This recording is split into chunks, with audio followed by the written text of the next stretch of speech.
Portez-vous un vêtement mou en ce moment même? Si oui, votre cerveau est en train de programmer une baisse de votre niveau de vigilance et de votre assurance à votre insu. Ce n'est pas une métaphore psychologique, c'est une réalité neurobiologique. La science vient de prouver que le tissu que vous touchez en cet instant précis dicte la chimie de vos pensées.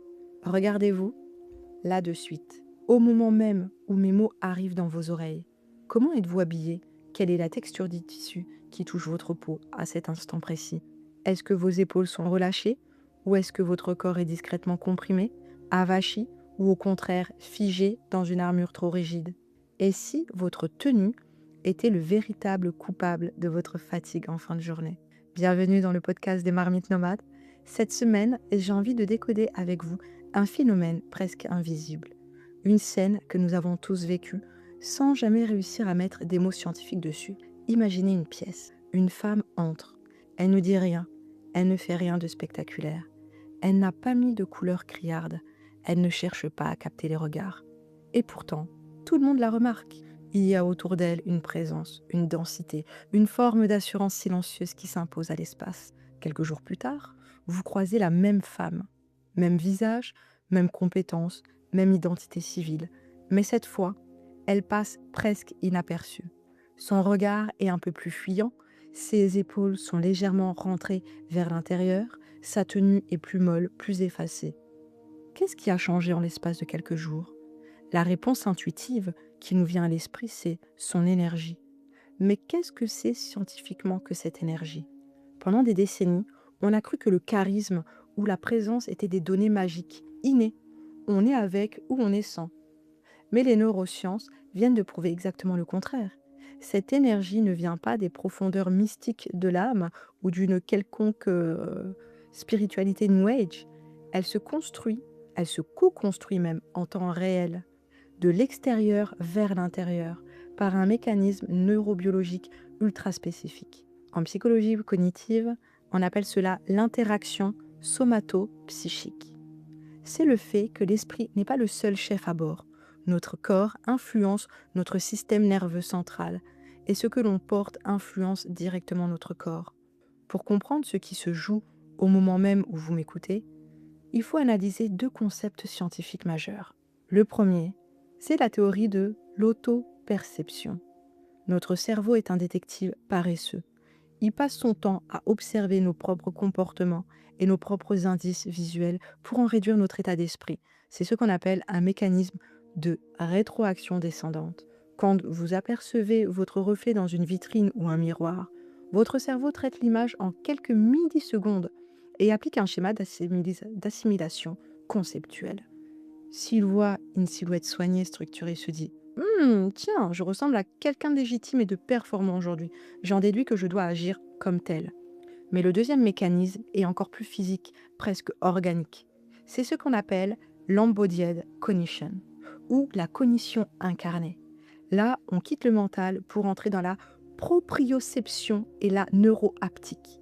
Je sais, c'est du charabia pour vous, je vais traduire. C'est tout simple. C'est-à-dire la manière dont les récepteurs de votre peau et de vos muscles envoient des messages à votre cerveau à travers le contact des matières. C'est là que nous tombons tous dans des micro-comportements inconscients au quotidien. Ce sont les pièges invisibles de notre garde-robe quotidienne. Il suffit juste de regarder nos habitudes. Par exemple, le piège du vêtement refuge. C'est ce matin de fatigue ou d'insécurité où vous choisissez inconsciemment un pull oversize, mou, une matière un peu informe. C'est ce qu'on appelle en psychologie comportementale une stratégie de retrait somatique. Vous pensez simplement choisir le confort, et c'est certainement le cas. Mais en réalité, votre inconscient cherche à créer une barrière de protection pour se rendre invisible. Mais observez la boucle rétroactive. Parce que le vêtement est mou, votre colonne vertébrale adopte une posture de basse puissance, ce qu'on appelle low power pose. Vos épaules s'affaissent, votre cage thoracique se comprime, ce qui modifie subtilement votre volume respiratoire. Votre cerveau reçoit alors un signal d'alerte. La posture affaissée et la respiration courte entraînent une baisse de la sérotonine et une stagnation du cortisol. Sans vous en rendre compte, vous parlez moins fort, vous reculez face aux autres, vous validez l'invisibilité que vous avez enfilée le matin. L'effet power dressing. À l'inverse, pensez à ce jour où vous enfilez une veste bien coupée, une matière noble qui a de la tenue, une coupe qui dessine des lignes du corps. Immédiatement, une réponse proprioceptive s'enclenche. Les récepteurs tactiles de vos épaules et de votre dos ressentent le poids et la structure des vêtements. Vos vertèbres se réalignent. Ce simple redressement mécanique modifie instantanément votre équilibre hormonal. L'éclairage de la science. Des recherches publiées dans le Journal of Consumer Research ont démontré que le simple fait de toucher ou de porter des textures rigides, structurées ou lourdes modifie notre manière de négocier et de prendre des décisions face à une matière qui a de la tenue. Notre cerveau bascule inconsciemment dans un mode de pensée plus ferme, plus stable et plus résilient.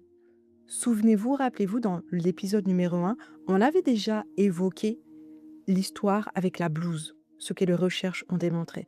Ben là, ça rejoint, c'est la même chose. Une autre étude majeure parue dans le Social, Psychological and Personality Science a prouvé que le port de vêtements structurés augmente directement notre capacité de traitement abstrait et notre vision à long terme. Ce n'est pas une question de look. La structure textile envoie un message mécanique à votre tronc cérébral. Elle force votre système nerveux à adopter une posture de haute puissance. Ce qui fait baisser le cortisol, l'hormone du stress, pour laisser place à une assurance tranquille.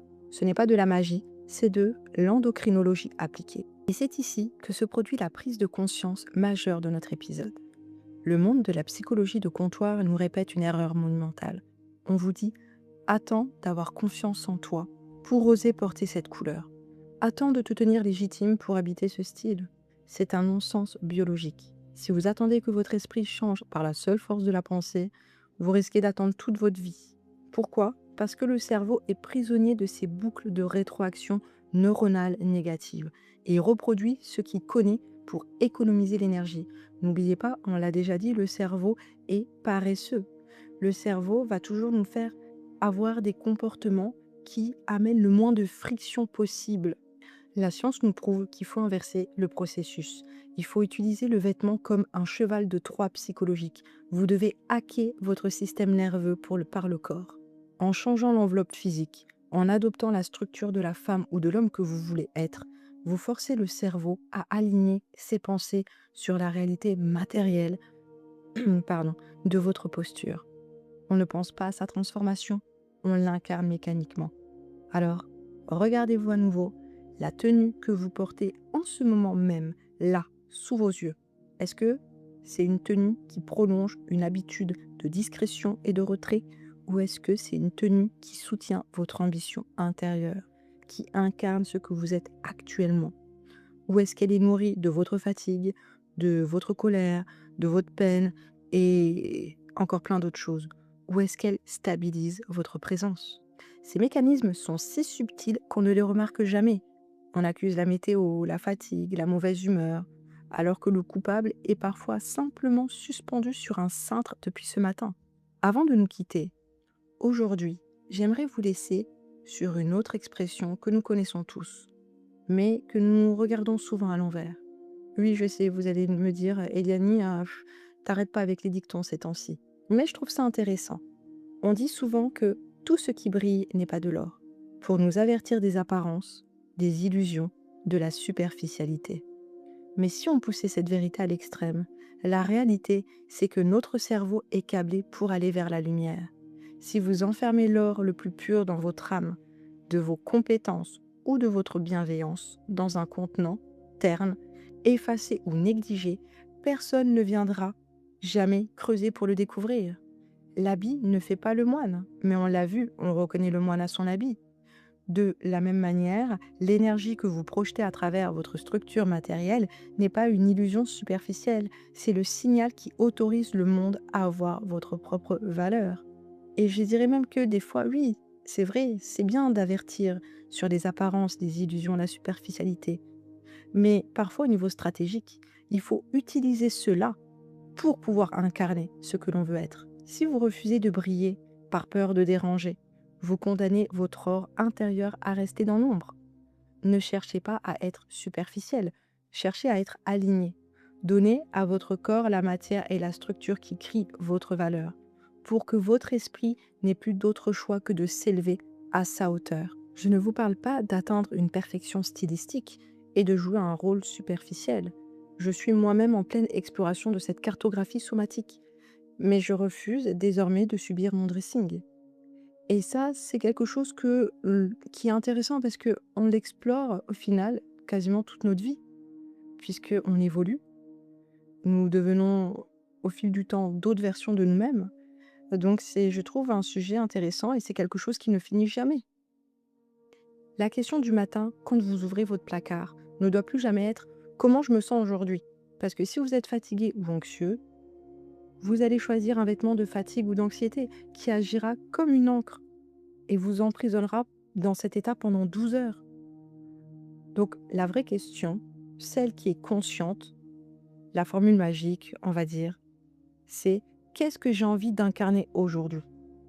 Quelle est la matière? Quelle est la structure qui va prêter sa force à mon corps pour que mon esprit suive? Parce que les marmites nomades, ce n'est pas une philosophie abstraite. C'est la compréhension des rituels invisibles qui façonnent notre matière. Choisir son vêtement en conscience, c'est poser un acte de résistance somatique. C'est décider de la fréquence sur laquelle on va vibrer. Ne laissez plus le tissu choisir votre humeur. Reprenez les commandes de votre posture. Ici, nous faisons de la résistance dans l'ombre. Merci pour votre écoute. C'est Eliane et je vous dis à très bientôt dans les marmites nomades.